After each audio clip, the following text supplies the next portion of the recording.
What's up, everybody? Hey, another day, another adventure. All of us right now, 2020, we have experienced some things that are unprecedented and unlike most things that any other generation has experienced. But every generation has experienced their hardships and trials and tribulations. Every single one of us, we have a moral duty and an obligation to stand up for what is right. How can we, any of us, in good conscience, continue to carry on with our lives selfishly and just ignore the threats, the cover-ups, the scandals, this tyranny that continues to kind of dominate and just overwhelm? How can any of us continue to just stand by silently? And the thing is, there are so many people that are outspoken. So many. But there are so many that are silent. And the majority is either silent because of choice or because they don't have maybe certain opportunities to exercise their freedoms. Maybe certain places in Africa, certain places in Southeast Asia, specifically, CCP, China, with the National Security Act that was passed July 1st of 2020. Whatever freedoms that Chinese citizens had up until July 1st, those freedoms are gone. See what I'm doing right here? You guys see this right here? See this video? Most Chinese citizens can't even do this. I mean, they can make a video talking about, this, that, whatever.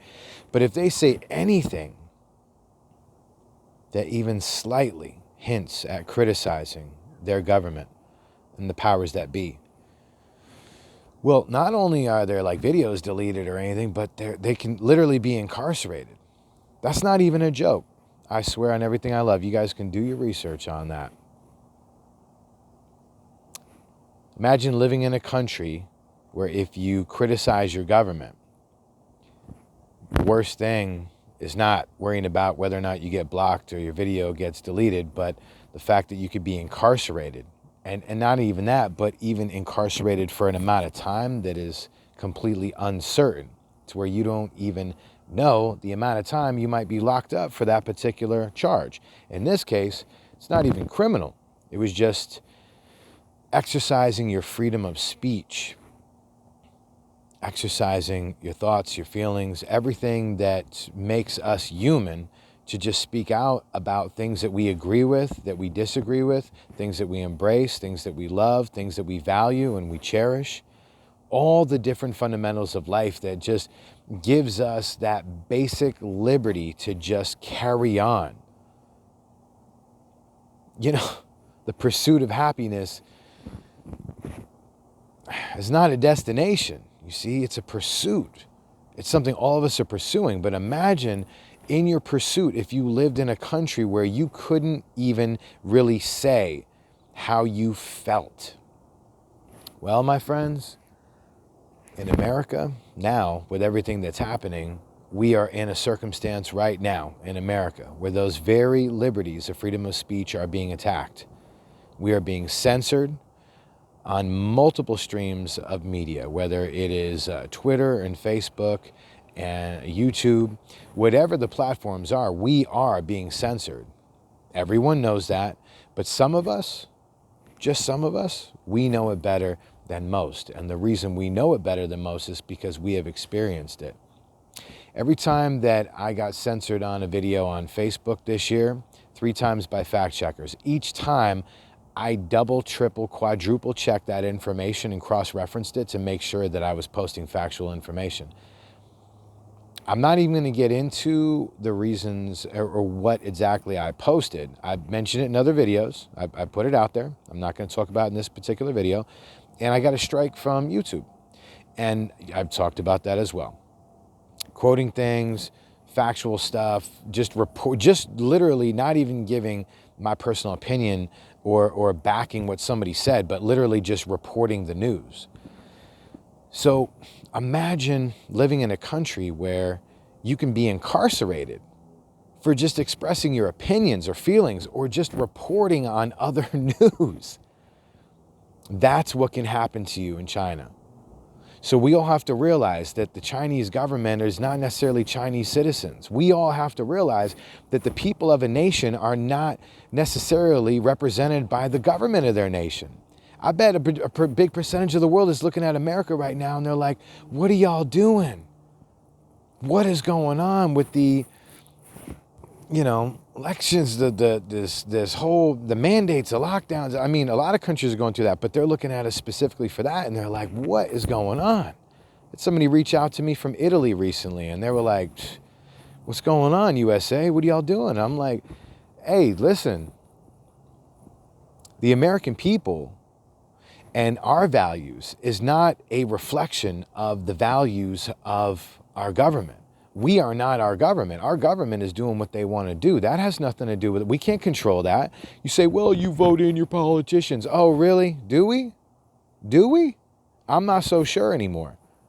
And for a while, I've been skeptical. So regardless of whether we vote in our politicians, does that still reflect the values of Americans? Is that the decisions and the actions that they take mostly are decisions that we disagree with? Does that reflect the values of Americans? No. No, it doesn't. Look at Venezuela. Look at China. Look at I could use a bunch of countries as an example. I could use Muslim, Arab countries as examples. I could use African countries, many different examples to say, are the people a reflection of the government? No, the governments are doing what they want. So this video is to remind everyone that not only do we have a duty and an obligation to stand fast and to stand strong and firm and stand up for what we believe and be outspoken about it and exercise our freedom of speech. But more so than that, we have the duty and obligation to speak up for those that don't have a voice. To the people who literally can be incarcerated. I mean, we think it sucks because here in America, we're being censored by social media. Yeah, it does suck. Yeah. And it is a violation of the Constitution, and it is tyrannical and socialistic and communistic. Yes, absolutely. It's feeling a lot like socialism in this country right now. And you look at countries, like I said, I got friends, people in South America, Venezuela, they're like, we have no control over what's going on. And I'm like, y'all are good people, the majority. And every country has a majority of good people that genuinely care. But this is a call to Americans, to people who don't have a Facebook or say like a YouTube channel and they're not doing live videos and they're not getting engaged in the news. We have a duty and an obligation. And right now, we need to fight the lockdowns. What we need to do is we need to stand together and realize that America needs to be opened back up. The cure can't be worse than the actual virus. And look at our economy has been destroyed. Look at all the businesses that are going out of business. Most people have no idea the percentages. You say, is it 20, 30% of small businesses this year? I don't know. Do the research. Find out for yourself. How many people were out of work this year? Like at one point, what was the highest? I think it was like 40 million, over 40 million people out of work. I was one of them. So everyone needs to see two things. Number one, we have a duty and an obligation to stand up for what is right.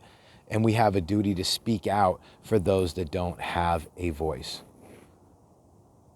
Imagine being able to be incarcerated just for giving your opinions or saying something critical about your government that you disagree with. That is the reality, my friends, for quite a few 100 million, billions. There's 7.8 billion people on the planet, and I can think of at least about 1.5 billion people. Specifically, if I did the total numbers, it'd probably be a couple billion people out of almost 8 billion on the planet that literally can't speak out because they will be penalized in the consequences for speaking out and such. So America, stand up, raise up, use your voice, and be a light in a dark place. And don't be afraid to speak out, because you got one life to live. And when that time comes and we're all drawn towards the end, we're going to look back and say, what did I do? Did I speak up? Was I there? Was I a part of a movement that helped or that contributed to be part of the truth movement? So I encourage everyone, not just here in America, but those of you, whether you have a YouTube or a platform or whatever, just get out there, get on different platforms, start making videos, and just start speaking from your heart. All right? And speak up for what's right. The Constitution, the Bill of Rights. And number one, freedom of speech. We all, I don't care who it is on the planet, we all unequivocally, absolutely have the right to free speech. And until the days come where we can't, well, that's another story. But until then, let's keep on speaking up for what's right and keep that truth movement alive. God bless you all. Thank you guys so much for tuning in, ladies and gents. Appreciate y'all. I'll see y'all on the next one.